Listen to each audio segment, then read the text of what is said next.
Thanks, Sophie, and welcome to Look North. In tonight's programme, shocking new figures show that 3 out of 4 North East paramedics have been abused by people under the influence of alcohol. So we're there to help people, and we're trying to help them for their injuries and prevent them from being harmed. But at the end of the day, if we're being attacked personally, then we have to get ourselves to safety, and that means not treating that person. The Teesside Baby Bank that says the number of families asking for help has trebled. The prisoner turned playwright whose new work is inspired by his friendship with a guard.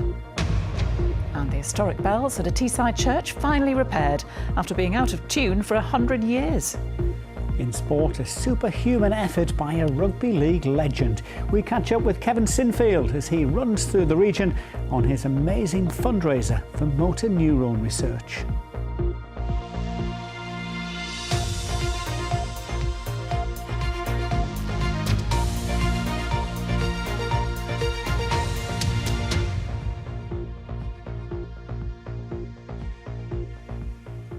Good evening. Imagine trying to resuscitate a patient while drunk family members are threatening you and trying to punch you. That's just one of many stories told to us today by North East paramedics. Their experience has come as a new report is released, revealing 3/4 of paramedics have been physically or verbally abused by patients or members of the public who've been drinking. Our health correspondent Sharon Barber reports. Working on the front line and trying to save lives is a dangerous job. I've been subjected to an unprovoked attack by a bystander. I've been verbally and physically abused by a drunk patient, and that's caused me time off work. I've been at cardiac arrests where I've had intoxicated family members pulling me off them, trying to punch and threaten, as I'm there trying to manage a resus. I've had a patient's highly intoxicated boyfriend towering over me, screaming obscenities, threatening me. Common assault. According to a new report, more than 3/4 of North East paramedics and staff have been physically or verbally abused by those who are drunk, and many have been sexually harassed or assaulted. And you've just got to expect it. You know, when you come in to do a 12-hour shift, 75% of your patients will probably be intoxicated at some point, whether they're in the house or whether they're in the nighttime economy on the streets. There was a lady in the field and we went to help her because obviously everybody thought she was unconscious, and then as soon as we got anywhere near her, she just started fighting with us, punching us, attacking them. We had to get the police. A lot of it's name calling, verbal abuse, just like go away, that sort of thing. I don't want any help, but you can see from looking at them that they absolutely need our help. They're trained clinicians, they're trained to deal with traumatic emergencies, with medical emergencies, to really help people in their time of need. The result is that you've got patients who are, or patients bystanders, actually being verbally and physically aggressive. And frightening at times. Very. At the end of the day, if we're being attacked personally, then we have to get ourselves to safety. Alcohol campaigners Balance say the research brings into sharp contrast the issue of drunk-fuelled attacks on the ambulance staff. And the call now is for help from the government. The key thing for me is government action. I think at a national level we need evidence-based action, and to ensure that actually it is taken seriously. People need to understand that alcohol is a harmful substance and they need to appreciate the toll that it is having upon frontline services within this region and beyond. Have a drink. Most people like a drink. Drink responsibly, but if you do need help, if you do get into trouble, if you do injure yourself, let us help you. Sharon Barber, BBC Look North.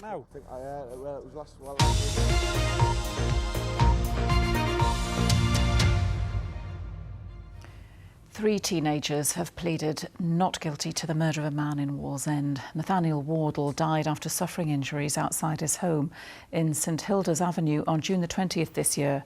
He died at the scene. Our news correspondent Mark Denton reports.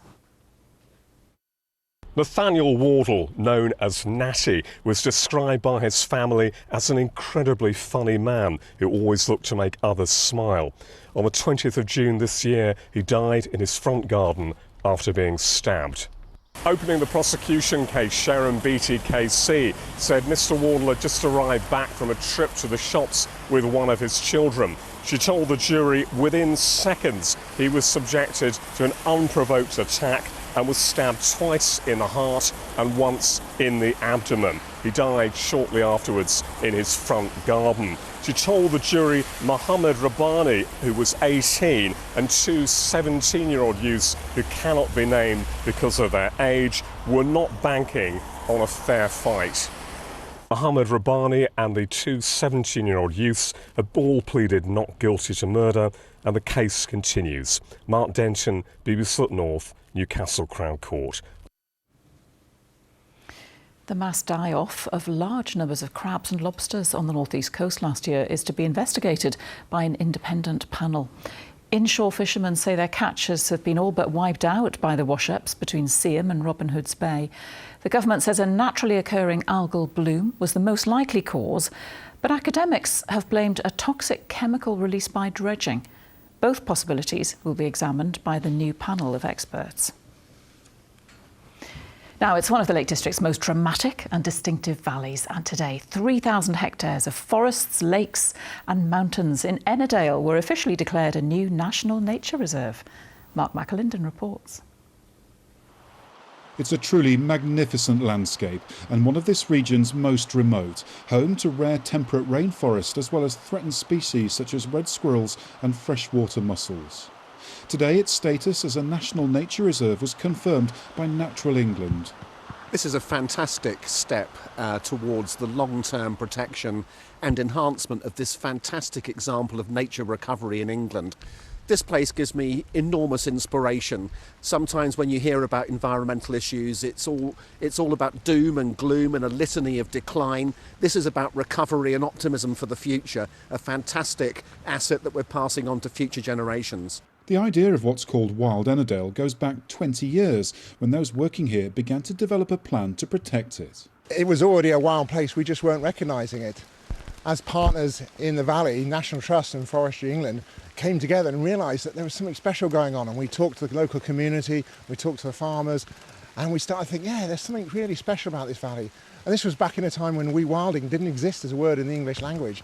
Now the reserve is Cumbria's newest and biggest, equivalent to around 4,200 football pitches.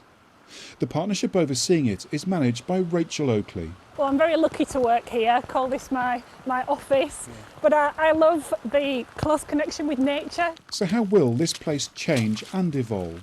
We've restored population numbers around the Arctic charfish that live in the deep waters of the lake. So we're on the right path with wildlife. I think who knows in the future, but we are thinking about potentially bringing beaver back into the landscape. It would be brilliant if we could see pine marten back here. There's lots of science and evidence now with both those species in particular about how they can bring both nature and people benefits. So we'd be really excited about that. It's hoped this reserve will be a beacon for nature restoration across the country. Mark McAlinden, BBC Look North, Ennerdale. Stunning. Now, it was set up to help struggling families unable to buy the basics for their babies, essential items like nappies, clothes and baby food. But now, Hartlepool's Baby Bank says in recent months the number of families needing its help and support has tripled.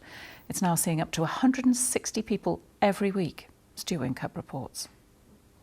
Emily's never been busier and never seen things this bad. Her containers are packed with the basics: nappies, baby clothes, food. She delivers to the doorstep and sees families who are really struggling. Families only putting the fridge on for a couple of hours a day because they think it's too expensive to run the fridge every day. Families getting excited because I've got dressing gowns or blankets because they don't want to put the heating on, or they're trying to minimise how much the heating's on. Families where the little ones had an injury because they couldn't afford a stairgate. It is hard out there. A few months ago, Hartlepool's Baby Bank was helping 50 families a week. Now they're helping 160 families a week. Families like Sarah's. I was stressed in the week. My money is not enough. Sarah has 3 children and says she relies on the Baby Bank. Sometimes we didn't have even for the food in the fridge in the weekend because the children, they need nappies, they need things. Some who come here are desperate, but we also saw many today who came to help. Hiya, got these to donate. Thank you very much. You're welcome. Thank you so much. That's all right, I'll try and fill it again. We'll be back. The volunteers say some wrongly feel guilty, embarrassed or ashamed that they can no longer afford the basics. Poverty's a person. It's quite often a toddler or a young child. Poverty for me has real names. It's got brown eyes or blue eyes. It's a real functioning thing. And I wish that's what people could understand, is that when we talk about living below the poverty line, they are real people. They could be your neighbours. They could be your family members. For some families, rising living costs has seen basics like nappies, cots and coats viewed as unaffordable luxuries. Stuart Wincup, BBC Look North, Hartlepool. Good job it's there, isn't it? Right, historic bells at a church on Teesside, which have been out of tune for 100 years, have at last been fixed. The ancient bells at All Saints Church in Hartlepool have been restored and this morning were hoisted back into place in a dramatic and delicate operation. Phil Connell was there. The refurbished bells arrived at All Saints Church greeted by heavy rain. And for the new vicar here, the appropriately named Reverend Bell, his first job was to bless them. Send down your Holy Spirit, bless these bells and all who ring them. Yeah, Reverend Bell blesses the bells and so on. I'm sure that'll be a joke that keeps on giving for a little while. But yeah, it'll be fantastic to get them back up in the belfry and ringing out loud.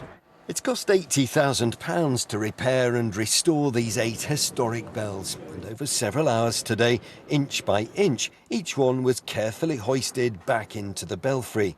And those who ring them should hear a difference. Since 1907, the bells, it's said, have been out of tune. Yes, we will notice a difference in them, and the feel of them and the sound of them will be totally different. And what will that be like? I don't know till we try. The project has been overseen by bell ringer Andrew Frost, and today hoisting these ancient bells 60 feet high did cause him a few anxious moments. Excited, nervous that it's all going to go well, but looking forward to being able to ring these bells again. They'll ring in tune now, they'll be much easier to ring, and it's going to be tremendous. And for Ailsa Robinson and her children, it was a day of mixed emotions. Her husband Andy, who died in September, had been chief bell ringer here, with one of the repaired bells now named in his memory. Well, he was really proud to be the tower captain here. He was aware that they were an interesting bells to ring, but he'd be really keen to hear them in their new state. It was just gorgeous and he would have been so proud. And it means a lot to the girls and I. It'll be several weeks before the bells can be officially rung. 500 years of history and hopefully sounding just as good as the day they were first installed. Phil Connell, BBC Look North, Hartlepool.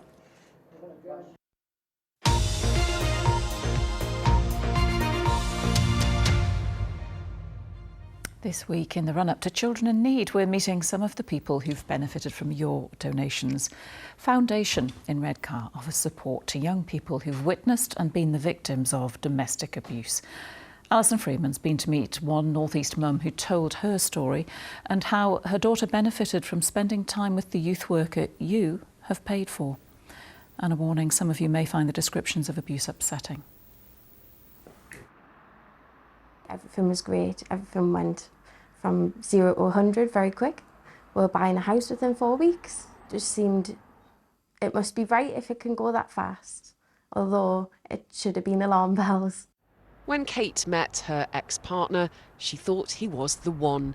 But having moved in together, he started to control her and became violent. It just escalated so fast. He controlled when I could sleep, when I could eat, what I could eat. By the end, he'd started poisoning my food. He tried to kill my cat a few times. He would drive the car so fast that you would just close your eyes and think, I'm not gonna come back from this. You try and shelter the children from it and other people. So I stopped going out. I stopped going to work. I stopped doing school run. He would always say, oh, I'll help. I'll do school run to help. But it was really just to hide bruises.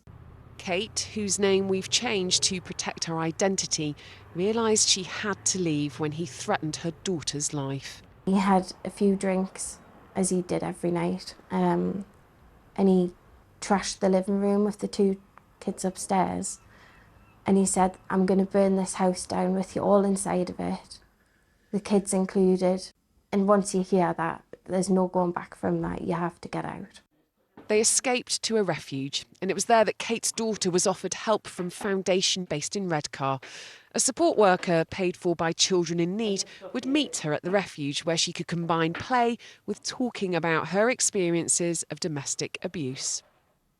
They were able to offer me a safe place to stay and people who understand to make me feel better.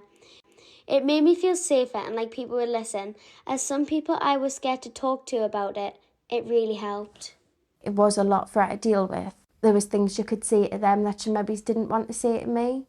There was a lot of, obviously, confusion about why I had kept it from her, what was going to happen now, why I had made her leave, everything she knew. And she enjoyed having the atmosphere where she could be safe, but also a child, dealing with adult situations. The work that we do, we know is crucial. We know it supports the children, and oftentimes children don't have a voice. What we're trying to do is make sure the children have a voice, that they're recognised in their own right and that they've got their own needs. And it really helps them to get back into some form of normality and to understand how they're feeling. Things are now looking up for Kate, who can see the change in her daughter. She's able to talk about her situation. She's able to talk about the abuse and things that she now understands weren't okay, because she's had that support in place from day one. You're obviously incredibly grateful for it. Oh yeah, I couldn't have done without it. It literally did save both me and my daughter. Alison Freeman, BBC Look North. Well, to find out how you can donate to this year's Children in Need appeal, go to bbc.co.uk/Pudsey. An autobiographical play set in Durham Prison, written by and starring an ex-inmate, is making its debut at Live Theatre in Newcastle. 20 years ago, Geordie Rick Renton was jailed for a string of drug offences. While he was behind bars, he became close friends with a prison officer, chatting to him through his cell door each night. Well, that experience has inspired this new work about unexpected friendships in unusual circumstances. Arts reporter Shrina Saga has been to meet Rick. What were you in for next door? Section 20. You? Kidnap. Long do you get? 3. You? 7. How does it feel to have your play on here at Live Theatre in the shadow of the courts where you were sent down? Spectacular. It feels absolutely amazing. Standing at the quayside and getting ready to turn right down the little walkway, I looked at the Crown Court and I thought, God, I've walked into that building. I think it was like 17 to 25 times. So it was the first time that I'd ever walked that close to it and not gone into it, just to bypass it and then take a little left into Live Theatre. And it felt like something off a film. It still feels like something off a film, you know? Do you feel like you've made the wrong turn? It feels like I've made the right turn. Rick Renton served time at Durham Prison in the early noughties, which then had the highest inmate suicide rate in the country. The title of his new play, One Off, refers to what he'd hear shouted out regularly across his wing to announce another death. Hey, next door! Next door! Listening next door! So I've kept this as authentic as I possibly can, with the language and the dynamics and you know, how we communicate, the activities that are in the cell, the bleakness. But this play centres around relationships, both within the prison and outside the prison. So a lot of the play is about a night watchman called Jock. I read somewhere that you used to spend hours talking to him at night. Yeah, probably like 4 or 5 hours a night sometimes. He would clock on at about 8 o'clock and he would go and sort of wander up and down the unlit corridors and make sure the lads were all right, and then he would come by and we'd talk about Pop Idol and what had been on the newspapers, or like anecdotes from his past and what I was going to do with my life outside or what I was doing with it inside. I can't imagine what my time would have been like without him. He was my best friend in there, you know, which is a mad thing to say. But you never saw him? Never. Obviously, there was a door dividing us, but because of the noise and him being in an unlit corridor at night, I just never saw his face. We spent the majority of the time leant back, talking through the gap in the door. If he came to this show, I wouldn't be able to pick him out, but I could pick his voice out. But you didn't even know his real name? He wouldn't tell us it. Not hungry, he says. Do you know where you are, kid?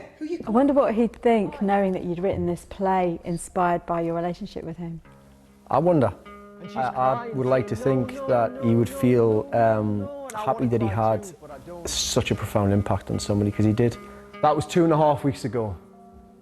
Today is visiting day. It's a Saturday. Pop Stars The Rivals has already begun.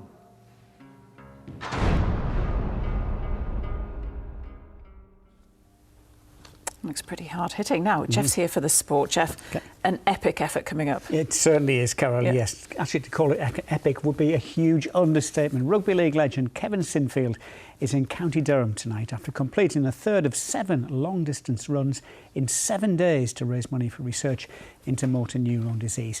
In pouring rain, the former Leeds Rhinos skipper ran 41 miles between Otterburn in Northumberland and Chester-le-Street, where he's resting ahead of tomorrow's leg to North Yorkshire. Well, Kevin's already raised more than £5 million in the name of his former teammate Rob Burrow, who was diagnosed with MND in 2019. And this latest effort is expected to raise hundreds of thousands more. Andrew Hartley reports.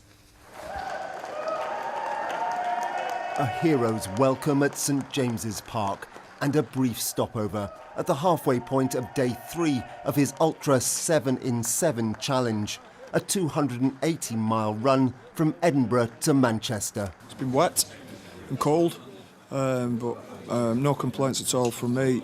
It's been good fun again. The people that we've seen along the route, so inspirational and give us a massive lift every time. I've got an ice bath to come, but I'm looking forward to getting in a hot soapy bath as well at some stage later on today. 3, 2, 1. It began before the dawn. 40 gruelling miles starting in Otterburn in Northumberland, battling the bleakest of days along remote roads, through the small town of Ponteland, and the chance to catch his breath at Kingston Park, home of the Newcastle Falcons rugby union team. Thanks for your support. I know it's chucking it down, it's not pleasant for anybody, but thank you very much. Kevin was accompanied for part of today's run by the man in charge of the Rugby League World Cup. He's such a special individual, humble, just an incredible person. He's our ambassador for the tournament. Just a pleasure, privilege to be alongside him today in the wind, the rain, and remembering his friend, and it's just so special. The founder of the Great North Run was there to add his support, but despite the heavy rain, not his pity. These are perfect conditions for running, to be fair. You know, keep them cool, keep them relaxed, and you know, I've got to say my admiration for Kevin Sinfield is incredible. He was a great rugby player. He's a top man, and if you think about what he's doing for Rob Burrows' fund, how much money he's raising. We tried to play some music from the area whichever we've run through. Sam Fender? We've had some Sam Fender. In fact, Sam Fender's been a regular over the last 3 days. Geordies are fantastic, aren't they? Tomorrow's leg will take Kevin to Stokesley in North Yorkshire. He'll finish on Saturday at Old Trafford in Manchester as it hosts the Rugby League World Cup final. Andrew Hartley, BBC Look North, Newcastle. And if you see him out and about, do give him a cheer. Well, staying with Rugby League, sadly, England's women followed the men in falling at the penultimate hurdle in the World Cup at York's Community Stadium last night. They actually took the lead after just 4 minutes, with Leeds Rhinos' Fran Goldthorpe breaking through the New Zealand defence and going over near the corner. On her home ground, York Valkyries' Tara Stanley added the conversion, 6-0 to England. But that was as good as it got, I'm afraid. The Kiwi Ferns ran in 4 tries, winning by 20 points to 6 in front of a crowd of just over 7,000 to book themselves a place in Saturday's final against the holders Australia. Well, on to football, and Hartlepool United have an FA Cup first round replay this evening against National League side Solihull Moors. Pools, remember, twice led when the sides met down in the West Midlands 10 days ago. Josh O'Meara putting them in front early in the game, but it finished 2-2. Tonight's winners will be at home to Harrogate Town in the second round, and there'll be full match coverage over on BBC Tees. Carol. Thanks, Jeff. So is Kevin Sinfield heading south to Teesside, south from Tyneside tonight, obviously? North Yorkshire, yes, yeah. tomorrow. So, Paul, it's got to have better weather than today. It's an improving picture, Carol. Yeah. In fact, I'm going to talk about something brighter anyway, because we're looking at the good work done by Children in Need earlier on, and of course a great way to make a bit of money for Children in Need is to buy the Look North weather calendar. Lots of you have been asking when it goes on sale. Well, the good news is it goes on sale this Thursday, so watch Thursday night's programme. We'll have all the information for you, and for the first time in 3 years, Pudsey and the team and I will be hitting the road next week on tour, selling the calendars around the region. Again, we'll have all the details on Thursday. Now, back to reality. A miserable day for most of us today, but things will look up a bit tomorrow, but over the next few days, low pressure's in charge and things stay pretty changeable, so there will be further spells of wet and windy weather on the way. But it is an improving picture as we head into the evening and nighttime period. The more persistent rain has cleared away now. Still 1 or 2 showers coming up in the southerly breeze as we head through the first half of the night, but many places will be dry with lengthy clear spells and lighter winds, allowing the temperatures to drop away well into single figures right across the region. 1 or 2 spots in Northumberland, perhaps down to 1 or 2 degrees Celsius. So a chilly start tomorrow morning. Will be 1 or 2 showers around first thing, more especially western parts of Cumbria, but many places will start the day dry and many places will stay dry through the day. I wouldn't completely rule out the odd passing shower, but generally speaking, it's a big improvement on today. Lighter wind, much less cloud and mostly dry with some bright spells. Temperatures struggle a wee bit, I suppose, after that chilly start. Typically 8 to 10 Celsius at best tomorrow afternoon. 10 is 50 degrees Fahrenheit. I'm just going to step forward into tomorrow evening because although it starts off dry, as we head into the night, the next area of wet and windy weather spreads up from the south. That rain spreads right across the region through the early hours of Thursday, and it will be quite heavy at times, will be quite windy as well. I suppose the upside is that it won't be as cold tomorrow night with all that cloud and rain around. It's all coming from low pressure. That's what dominates the charts over the next few days. That's the low that brings the rain tomorrow night and into Thursday. It'll take a long time to clear on Thursday, but by Friday we're in between weather systems. Little ridge of high pressure building temporarily, keeping us fine and dry. We start off dry on Saturday, but eventually this next band of cloud and rain will come in from the Atlantic. So tomorrow it's an improved picture. It's drier, it's brighter for most of us. Thursday we're back to much more cloud, gusty winds, outbreaks of rain on and off through the day. Some of that rain potentially heavy at times, and then in between the weather systems again on Friday we're back to something drier, brighter, albeit a little bit cooler, and we stay mostly dry as we head into Saturday, but eventually we see some rain spreading in from the west later on the day. So pretty unsettled over the next few days. Carol. Feels like we're in a bit of a trough, Paul. Today was just relentless gloom. It was. Better tomorrow though. Good, hurrah. That's it from us tonight. Good night. Bye-bye. Bye-bye.